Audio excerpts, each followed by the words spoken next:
Everybody ready? Good morning, everyone. Thank you all for coming. My name is Johnny Coleman, and I'm the United States Marshal for the Western District of Oklahoma. And we're here to talk about the results of the warrant sweep. And proud to be along many of my colleagues here today. I'd like to start by introducing a few people. First off, Chief Basie, thanks for letting us use your room today, and thanks for being such a great partner. We also have United States Attorney Bob Traster. We have Resident Agent in Charge Brendan Taylor with the ATF, along with Resident Agent in Charge Candace Garza with the ATF. We have Oklahoma County Under Sheriff Jim Anderson here with us, along with Edmond Police Chief Tim Dorsey and Major A.C. Hopper. Appreciate y'all being here. You know, the agencies represented that I just introduced, a lot of them make up some of our federal task force that we have here. The U.S. Marshals Metro Fugitive Task Force was created in 1991, and obviously been doing a lot of work ever since then.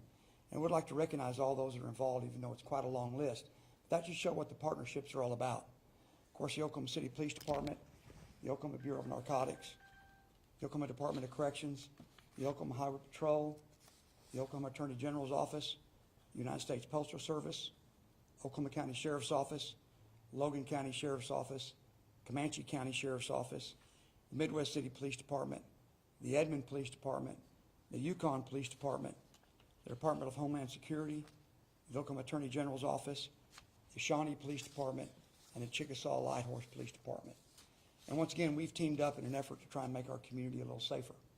Starting back on August the 14th through today, the Marshal Services hosted Operation Fair Game. This operation was a multi-agency violent crime reduction initiative which partnered federal, state, and local law enforcement officers to try and help reduce violent crime and take dangerous offenders off the streets. An operation like this takes a tremendous amount of preparation and coordination behind the scenes before the officers ever hit the streets. A lot of that preparation is accomplished by crime analysts. They conduct research that ultimately lead to these arrests being made. Oftentimes, they don't get the credit they deserve, but I like to recognize them today because it's thanks to them that this operation was so successful. It's also important to thank our community partners. You know, this first part of this operation, as you know, was very, very hot. And we'd like to thank Walmart for providing water and Gatorade to all the officers, and also the Oklahoma City Police Association and the Fraternal Order of Police for helping provide some meals for our officers. In this warrant seat, since August the 14th, 119 people have been arrested for a variety of charges, including 8 for homicide. 18 were for some type of felony assault, which included a number of domestic violence. 12 were narcotics violations. 29 involved the unlawful possession of weapons. And we also cleared an additional 81 warrants during this operation. There were 22 firearms seized, which gives you an idea of how many guns are out there on the streets. Also, several narcotics arrests were made. One yielded 6 ounces of fentanyl, and another yielded over 12 ounces of meth. You know, as agency heads, we stand up here and represent the men and women that work for us. However, they're the ones out there every day risking their lives to keep us safe. So I'd like to recognize them because without their efforts, we wouldn't be up here being able to take the credit for this type of an operation. And to illustrate that partnership, I'll just highlight one case. On August the 21st, early in the morning, the Oklahoma City Police Department responded to a homicide at Southwest 36th and Parkview. Homicide investigators and crime scene investigators processed the scene and interviewed witnesses. A suspect was developed. Upon identifying that suspect, it was known that he had an unrelated felony warrant. Well, that was related to the U.S. Marshal Service, and he was ultimately arrested later that same day and brought down here to be interviewed and arrested for that homicide. And I point that out for teamwork and cooperation, but let me reiterate that this occurs all the time, not just during one of these operations. So for now, I'd like to turn it over to Oklahoma City Police Department Chief Ron Basie. Ron? Good morning, and thank you for being here. I'd like to echo the words of Marshal Kuhlman when I extend my gratitude to all of the agencies that participated in this spectacular operation, Operation Fair Game. That's what makes Oklahoma City so great, and I say it time and time again, and this is proof of that. We talk about the statistics that he just laid out. There's a statistic that can't be measured.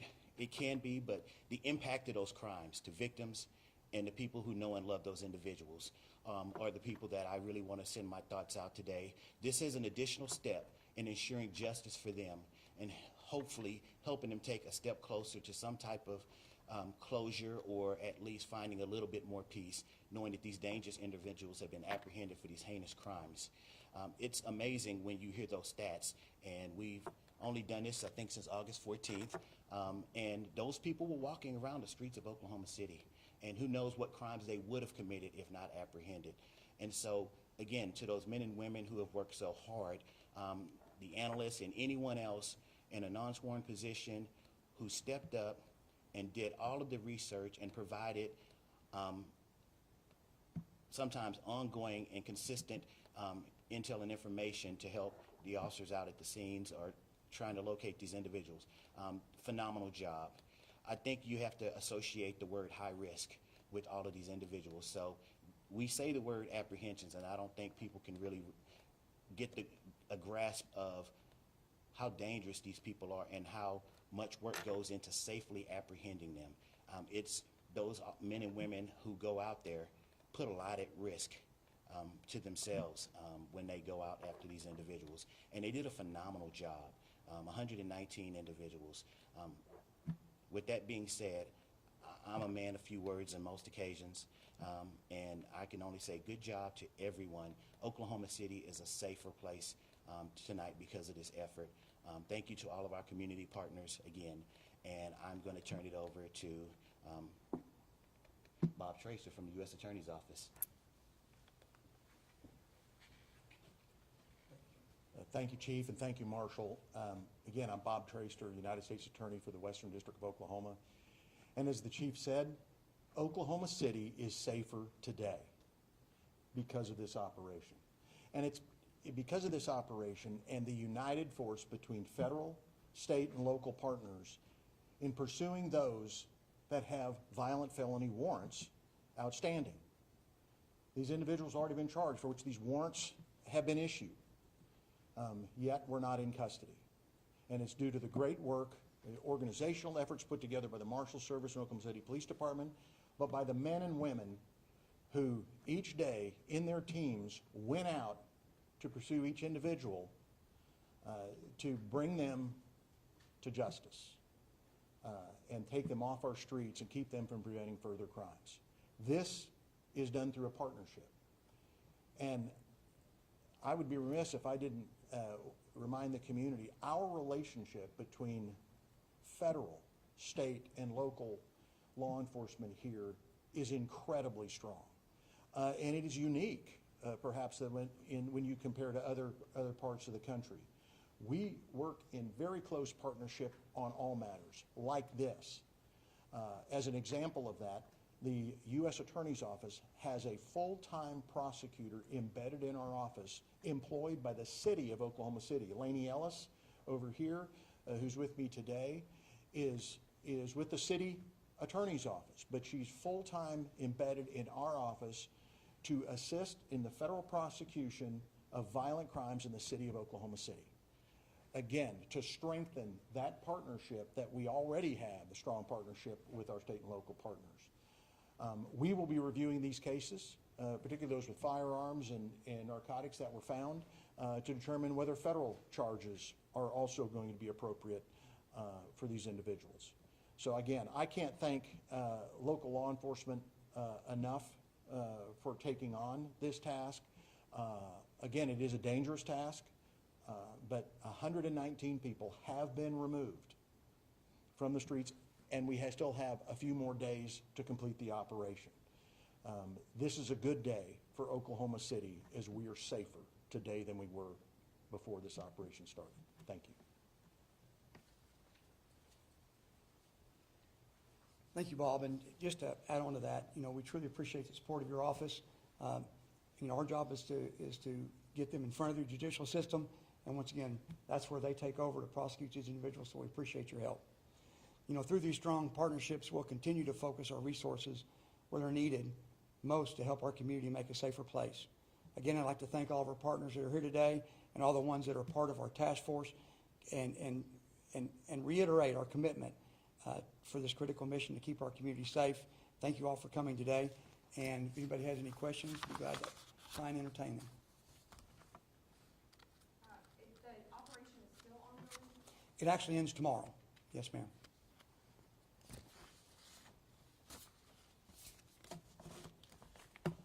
Well, that was easy. Yes, sir. What were your goals? You told us what you achieved. What were your goals for apprehension? First off, we don't really set a number. Okay. Our goal is simply to try and take the warrants that we have and identify those warrants, conduct the research, and try and arrest those people. And once again, the task force does this work every day, 365 days a year. This is just a concerted effort, a big sweep for 2 weeks to try and focus on a lot of these violent offenders. What was the pool of warrants that you were looking at? We probably had a couple of hundred, and we'll continue to work on those even after this operation ends. Was everybody safe during this? Were there any issues in apprehending any of the suspects? Yes, ma'am. I'm happy to report that there were no injuries, either on the law enforcement side or on any of the individuals that we apprehended. Do you have a number of how many law enforcement agencies were just out in the streets doing these operations? I know there were tons of different agencies, but a number to be exact, maybe? Once again, each day varied based on manpower from all the different agencies involved. But there were a lot, I would say the average day was somewhere between 50 and 70 officers out during the day, and then an equal number out in the evening. Do you all have a number of, like, or I guess a list of what the crimes these suspects were wanted for, and like how many firearms, how many amounts of drugs and that type of thing? Once again, the two largest narcotic seizures was 12 ounces of meth and a little over 6 ounces of fentanyl, which we all know how dangerous that is. There were 22 firearms recovered, and the warrants, all 119, would say 8 were homicide. The rest were literally a litany of all charges: robbery, assaults, ADWs, narcotics violations. It just covered the entire gamut of violent crimes.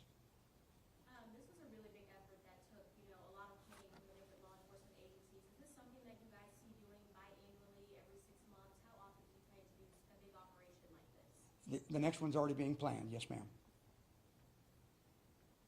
quite a bit of anxiety out there about just the appearance of law enforcement, people being able to correctly identify law enforcement. Didn't used to be this kind of pressure just even a few years ago. Now there is. And maybe Chief Basic can answer this better, but you may be able to too. Are there uniformed Oklahoma City police officers doing overwatch around there where next door neighbors, across the street neighbors can look out there and see a uniformed officer out there when you're doing your operation? Well, and I'll let him answer as well, but I can tell you that every team that we sent out had uniformed Oklahoma City officers with marked police cars with them when there was an arrest made. That way it was very clear. Plus, everybody on our task force, their vests are well marked with police, U.S. Marshal or police on the front and back. So there's no doubt. Badges, yes, sir. But every team had marked Oklahoma City police cars along with uniformed officers present. And for that reason, we don't want anybody to mistake who we are and what we're there for.